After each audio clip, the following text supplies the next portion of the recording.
is the cut list. You will need to cut 2 6.5 by 2-inch strips of fabric, cut 2 6-inch by 1.5-inch strips of fusible medium weight interfacing, cut 1 2-inch by 2-inch square for the tab, and you will need 1 swivel clasp. First, you're going to take your medium weight interfacing and place it bumpy side down on the back side of the fabric. This bumpy side is where the adhesive is, and you're going to follow the manufacturer's instructions to adhere it.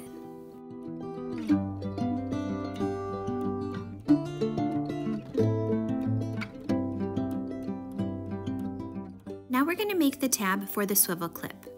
Take your piece and fold it in half and give it a press to make a line. Now open it up and take the edge and fold it just shy of this middle crease here. You don't want it right up to it, you want it just shy, and give it a press. And then we'll do the same thing on this side. Give it a press and then fold them together and give it a final press. Now we're going to take it to the machine and sew this side and this side. Now we're going to sew 1/8 inch along this edge and this edge. And I start with a piece of scrap fabric when I'm sewing small pieces, and I just like that it keeps my threads out of the way. I don't have to trim them later. So I'm going to sew 1/8 inch to sew this closed, and then clip my threads and do the same thing on the other side so it looks symmetrical.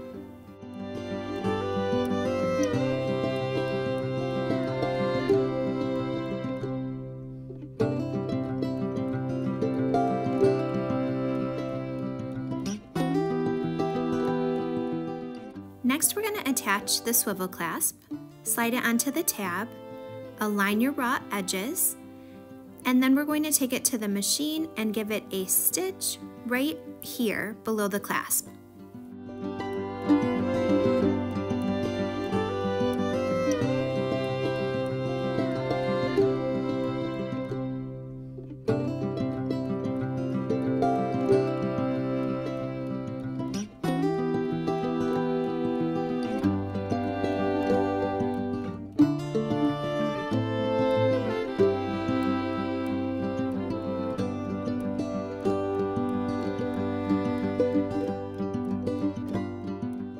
Take one of your pieces of fabric, fold it in half to mark the center, and give it a finger press, and lay the tab right in the middle of that press we just made.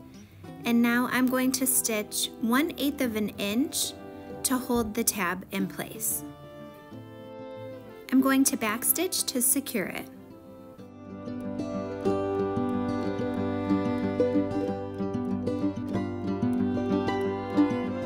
We're going to assemble our piece. Take your fabric and place them right sides together, and I'm going to place a clip to hold it together, and then I like to use a red and green start and stop pin, and this is to indicate an opening to turn this right side out. So we are not going to sew in between these two pins, and you should leave about a 2-inch opening to turn this right side out.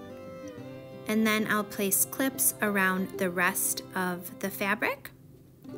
And then I'm going to take it to the machine and sew 1/4 inch all the way around, starting and stopping with a back stitch.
here's what it should look like with this opening here.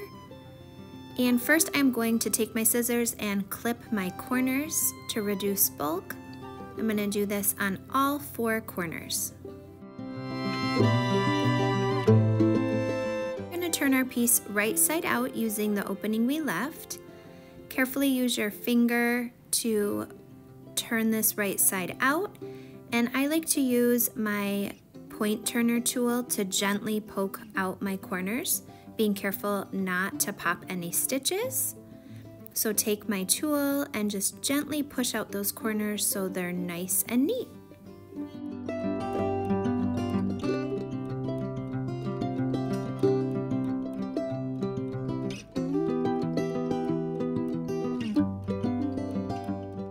Now we need to tuck in the flap here with our raw edges. And so we're going to take the fabric and tuck it in, give it a finger press, and do the same thing with the other side. Give it a finger press. And then I just like to lay it flat and check to make sure that it's nice and straight. And once it is, then I will take it to the iron and give it a press.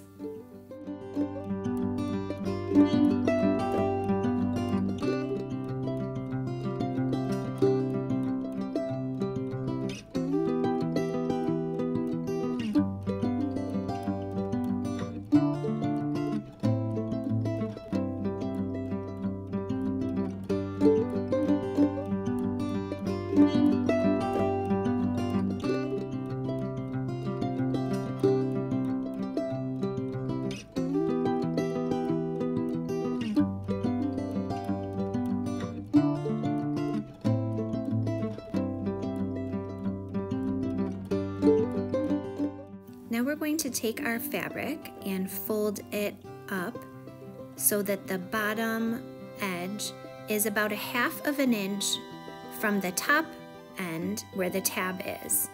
And I have not sewn that opening. It is still open, but we are going to close it in the next step when we sew 1/8 of an inch all the way around this piece.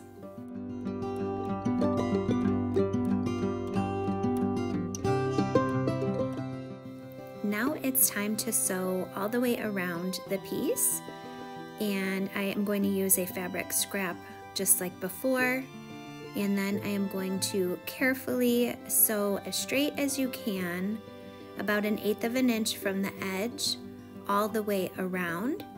And then I like to backstitch to reinforce where the bottom edge of this piece meets the back of it. That's going to take the most stress as the chapstick is pulled in and out.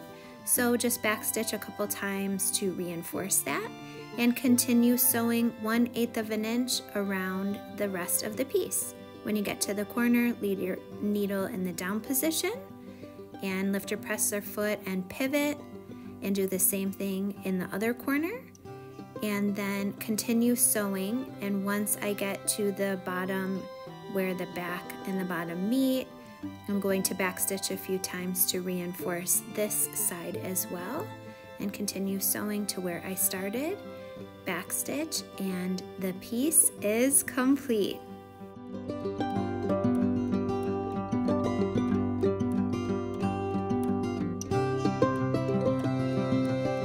That's it. The chapstick holder is all done. I have found that they hold standard size as well as the thicker chapsticks.